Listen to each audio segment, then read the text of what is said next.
I will say it's challenging. Yeah. You know, I was raised pastor's daughter and godly family, but a godly family isn't a perfect family. Right. You know, we can all agree on that. Amen. And so for me, as I look back over my life, I had 3 like unexpected crises that hit my family and my life, and they could have crippled me or they could launch me. Right.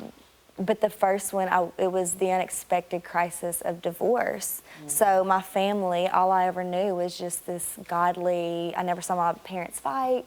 So out of nowhere, my mom sits me down and says, Dad, he's been traveling the world telling people about Jesus, nothing better. And then she sits me down and says he's not coming home. So in order to see Dad, I had to leave my mom and go see Dad. In order to see Mom, I had to leave my dad. So it started to create the way I saw, I guess, myself, the way I saw family. You question everything after that. Yeah, it was like the rug, just, you know, just Pull taken from right, you. yeah, How old pull were you, from me. Taylor? I was 7. Wow. And you know, you're preaching Jesus, you're attending Yeah. all these services, and all of a sudden this hit. And I knew divorce was bad, but I didn't know how bad it really was until I had to walk that thing out, you know. And then from there, so my dad eventually remarries. I mean, he's young. My mother is my rock, and I'm like, my dad remarried, so my loyalty is to my mother, you know. But from there, she filed bankruptcy, and that's where her journey of addiction started. And so once again, another hit where this is my rock. This is the one thing I'm holding on to, and now all of a sudden she's alive, but she's not living. And so more identity, I feel like, was stolen from me, and just voids in my heart and my soul. And so I eventually get into a relationship, and then I end up a teen pregnant out of wedlock. So this 3-year relationship. So all of these things, I think you have to be very careful not to allow bitterness to creep in. And then also the confusion of my identity. I was searching for anything. So I was in church, which was so crazy. I loved Jesus with all of my heart, and yet I was still so empty.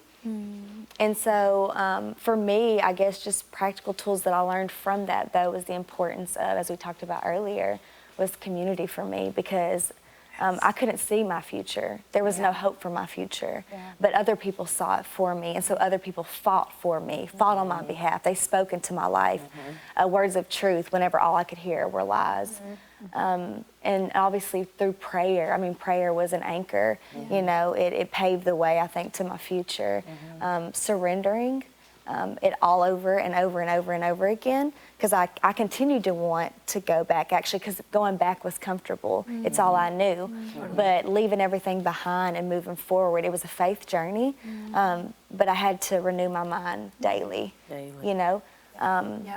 And then once again, as we talked about, counseling changed my life. You know, it's for so many years has been such a huge no-no. Like, don't do that. Like, Jesus is your counselor. Well, he is your counselor. He's the wonderful counselor, but he speaks and he uses people. That's community. That's our gift. And so walking through a 10-year journey of counseling has literally changed my life. And it's weird because I don't even know how to express it except the truth sets you free. And it's like so many things were hidden in my heart and in my soul that I didn't even know were there, and I was operating out of it. And then it's like an outside voice that comes in and speaks into those dark places. And then light, God is light, he is truth. And all of a sudden I wake up one day and I'm like, I'm free. Hi everybody, I hope you enjoyed this video. Subscribe today and you'll never miss a new upload. Thanks for being a part of our Better Together community.